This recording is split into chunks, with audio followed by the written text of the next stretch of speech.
همو شهیدات شخص شهید نوجیان دا بیرتینن و هم سرساغیش مالبات ویرا و بجن ری حوالی ویرا خوازن يعني دما مروف بحثا نوجيان أرهان روجنامه‌وان شهيد نوجيان أرهان بكا دوی مروف دمي قال بكا يعني چاوا هاد ور چوبو سدما هاتنا ويا شنگالي و كارو كدو اما كاوي البر زاروك شنگال دايك شنگال شروان و آخا شنگالي دا بيني زمان دسپيك دما چتين دعشي ريشي شنگالي كر چتين هوف دي سانه هر بجن خيانة الشنگالي ودمي هاد كرنش آلية هم هيزن عراقيين هاي وهم هزین پیشمرگه گردای باشوری کردستان بتایبتی پدگی گو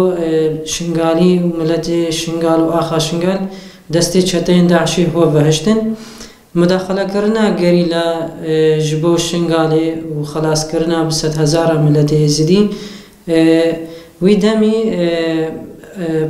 هاتنا وان را بجن هناك زدی مان الشنگال ده نخواستن شنگال ترک بکن و جیبیلن اجی شخصا که شویان بمگو مالباتا ما الورمایی مش نزین و بجن ناس کرن یعنی دما گریلا هاتین مبخوا از کفتم نف کاری راگهاندنی دا وک جبر بریا فرمانی وک ازدی الفيم مجالي دا درفتت خوبش خستنا في عالي دا نبون براستي نا عالية حكومي دا نا سازيات تأوى دا في درفت نبون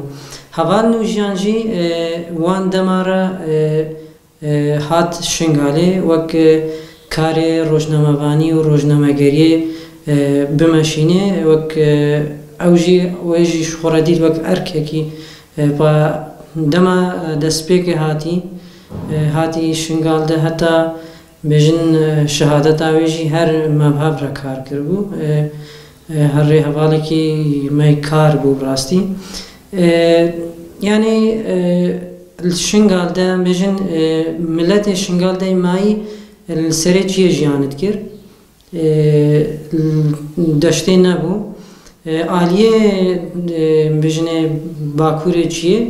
هاد بون رزگار کرن بجن شمال ناحیه شمال و گندل گریدایوی هاد بون رزگار کرن لی همه ملت نه سردشته بو ویجی هم کاری وی هم جیه گولید ما نف ملت ده بو او ملتین بجن سری جیه مایی وکا زحمتیاوی ملتی نفوی ملتی ده جیان هم جیانت کر هم کارت کر کامیرا و دیمنه گوگرد وینه کشاند جهان را دا بو دنگ و رنگ جواکا ازدی و تایبتی زاروک و دایکن ازدی گل قتل عامی را و فرمان را درباز ببون یعنی مالباتک چوبایتی یعنی لحظات هذا بجن بهنا كده بوك كجكوي مالي هاتا حسكرين زاروكي وان را كانوا حنك بجن هر مليدا بوبو وك يعني دنجي دايكو وخوشكو بجن زاروك زيد خاني وبرخدانيا زيديا نتنين بجن آلية جواكي جدا آلية عسكري ده مثلا وجد شرها وشر شتين داعشي الهر جبهة ده الهر كيلية ده بشروان عرا الجبهة جي بجن كاميراوي هم ملكي آلية جواكي ده كارتكر هم ملكي ده آلية بجن بشكتني عسكري آلية بجن شروان گریلا و یا باشه دما ایریشن چتن داعش چید بنیان وان ایریش بسروان داد بر الهر ملیدا يعني بيجو لحظة كي بيجي وستاندين يان أستنج تشتاق جيرة ببي أستنج شكاري ويرا يعني الهر زحمتي ده الهر بيجن كيليه زحمة ده تحملاوي وبيجن كاري وجسارته أويل بيشانية شر راستی جی مروف جه قوت و هیزد گرد وک هوالک کار وک هوالک جیانی دەستپێکە هاتیم ینی بنگەهێکش ئاواکردنە ڕاگەهاندنە شنگاڵ چێکردن ئەو بخۆ بوو وەک بنگەش ئاواکردنە شنگاڵدە ڕاگەهاندن چێ ببێ و ئاوا ببێ هەتا ینی جوواکەکە وسا بێ دەنگ و ڕەنگ مای وێ دەنگ و ڕەنگدا جوواکە زیدی کامیرا خۆ وێنەی خۆ دیمەنی خۆ و پەروەردەکردنە ئینسانێ وێ گۆ ڕێ پێشان بکەن ئەوژی ببن دەنگ و ڕەنگش وێ جوواکێڕە و جوواکێ بگەهینن یعنی ئەف مرۆڤ چەندی بێژێ بگوتنا نکاری کەد و ئەمەکە شەید نوژیان و هەمە شەیدێن گۆ vê xetê de çûne bijin yek agir şehîd agir jî gelek şehîd rizgar yanî kedeka mezin wan li ber vê axê de li ber vê civakê de li ber vî milletî de heta yanî em saxin ev ked û emeka wan ticare najbîr kirin ew bûn wek bingeh wek asas taybetî şehîd nûjiyan ئاواکردنە ڕاگەهاندنە شنگاڵدە و چێکردنە ئاستا ڕۆژە ئیرۆدا شەید نووسیان ڕاستی حەقیقەتێکدا دیارکردن یعنی ڕاستیە کۆ vê civakê jiyangerî milletê zidî jiyangerî bûbû wesîle kamîra xwe ji her derê ev heqîqet û rastî da diyarkirin ئەم ژی وەکە ڕێهەواڵێ وێ وەکە گۆ هەڤرا ماین و کارکردین یعنی ئەمێ وێ ڕاستیە کۆ گەهاندیمە ئەم ژێ بگەهینن هەنێکی دی کۆ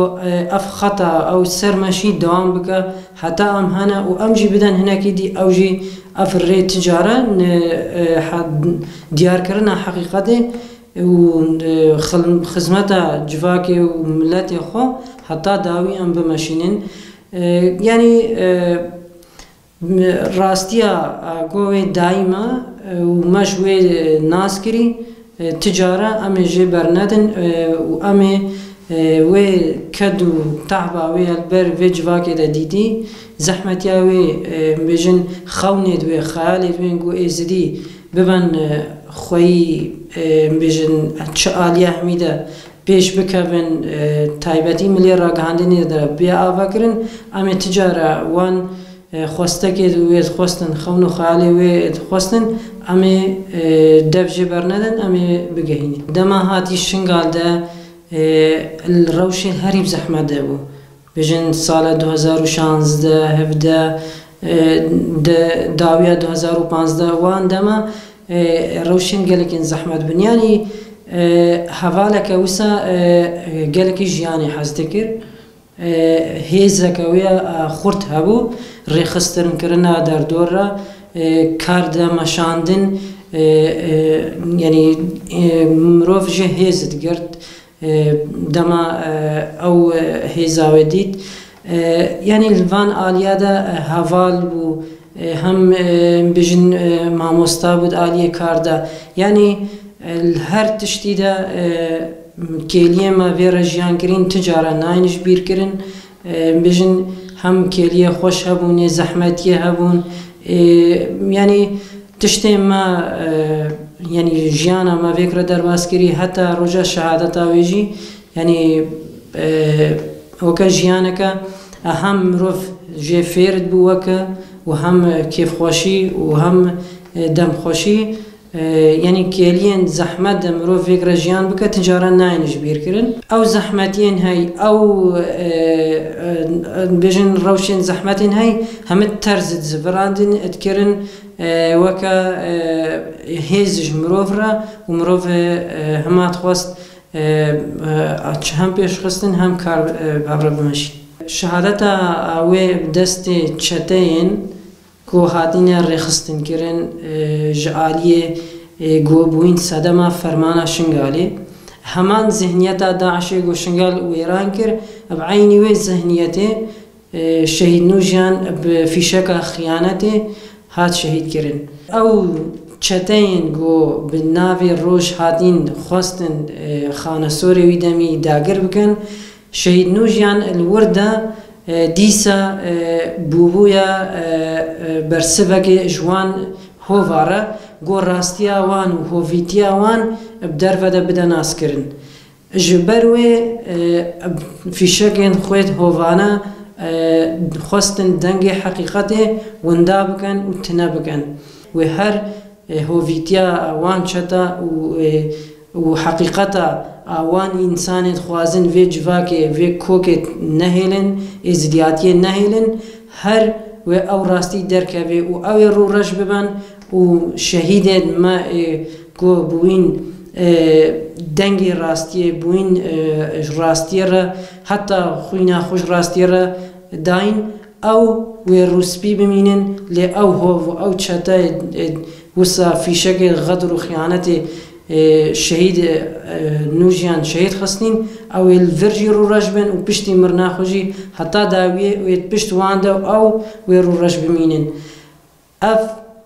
بیشن کدو اما که و تجاره مش بیر ناکن ام کامیرا و وک ریحوالین و وک انسان گم پیرماین تجاره اردین نامینه حقیقتا و خواستی دیار بکا هر و دیار به والداویه جدا جمال باتا شهید نوجیان ارهان را و همو ریحوالید ویرا ام سرساغیت خوازن و شهید نامرن سر چند مالبات و ریحوالی ما ساغن